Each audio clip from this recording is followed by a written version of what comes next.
We welcome you tonight, Talk. We proudly welcome Congressman Ron Paul to the program. One of the true political phenomena of this year, in terms of cash raising, in terms of enthusiasm, making news just in the last day or so, continues to. Also author of the new book, The Revolution, a manifesto by Ron Paul. Congressman, it's good of you to join us. Thank you. This has been an interesting year for you, to say the least. Are you surprised at the direction things have taken, the turns that have occurred along the way? Actually, I am. I have to admit that because I had a goal, but I think we reached those goals that I set and even more, because I knew what the odds were. A true revolution means you want to change the direction of the country, and I didn't know how many people would be listening. The reception by the young people was especially good, and a lot of people who had been thinking along these lines just have been very quiet. So I think the reception has been fantastic. Change is the key word. I mean, for the two political survivors on the Democratic side, for yourself, Senator McCain seems to embrace the word as well.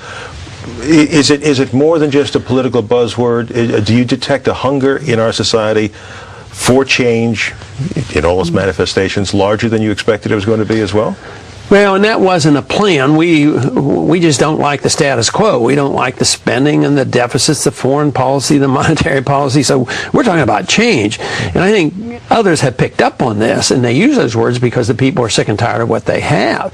But when you look into the campaigns of the other candidates, I mean, what really are they going to change? Are they going to change foreign policy to non-intervention? Are they going to talk about a monetary system where the Federal Reserve doesn't print money out of thin air and set the price of loaning money, the interest rate? Are we going to challenge the status quo of this entitlement system? So if others talk about change, they ought to be asked specifically, what are you talking about? Yeah, well, but there is such a sense that the status quo is just not where we want to be right now. But as you point out, there seems to be also that kind of pulling in opposite directions. Do we go to free markets, or do we go to more protectionism? Do we go to a non-interventionist policy, or do we increase, perhaps, and try to revert back to the kind of American projection of power that existed before it was some would argue denigrated through this adventure in Iraq? And I think the conditions are demanding decisions to be made. And one point I make at the speeches is that the key question is, what should the role of government be? And I claim the founders asked that question. They had a revolution, and they wrote a document that said the role of government ought to be to protect liberty, not to run our lives, not to run the economy, not to police the world. And that question is being asked, again, out of necessity, because what we have isn't working. I think that's why people are looking for a change, and they're wondering about it. I think last week there was a statistic like 90% of the American people are frightened about what's happened in the economy. Young people especially, where I get the greatest amount of support, they know they're inheriting this system of debt, the national debt, the entitlement system that is unpayable.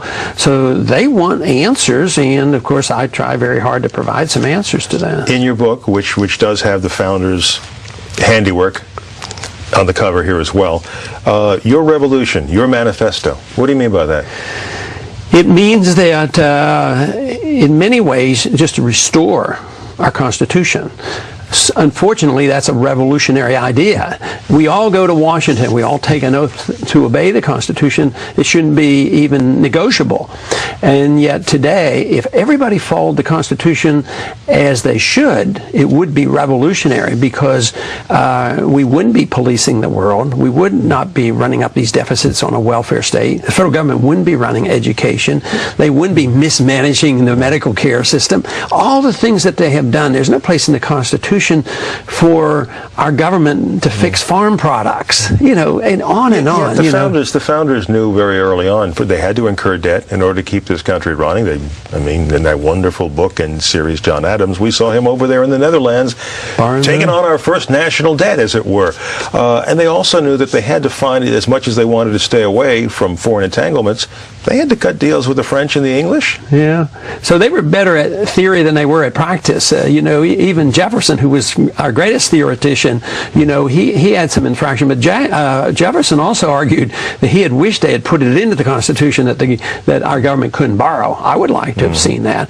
But one thing that they did put into the Constitution is you couldn't print money out of thin air, because during that period of time, they did borrow, but they also destroyed their own currency. They destroyed the continental dollar, and they knew how dangerous that was because it impoverishes the people. And unfortunately, though, we've drifted so far from that, and it allows, because we don't address the monetary system, we allow our governments to spend money they don't have. They first tax, then they borrow, and they still don't have enough, and they say, well, let's just print it if we need it. Well, we need to take a break, but we're going to continue in a moment. The book is The Revolution, our manifesto. Ron Paul. We'll be right back. Tune in for